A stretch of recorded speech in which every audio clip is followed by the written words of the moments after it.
It's interesting. When I was down in Bakersfield not too long ago, I drove by the same boat that we had driven by. What would that have been? 15 or 20 years ago? Something like that. And we ran an op where we showed the people that owned the boat what they would be wearing if they interfered with our investigation.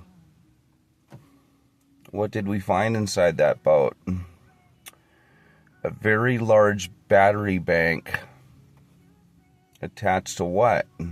Directed energy weapons. So, here's the thing. When you show people what they'll be wearing if they interfere with an investigation, somehow they just comply. And they're really nice. Do whatever you like. Search wherever you want. Thank you. It's not like we had to ask.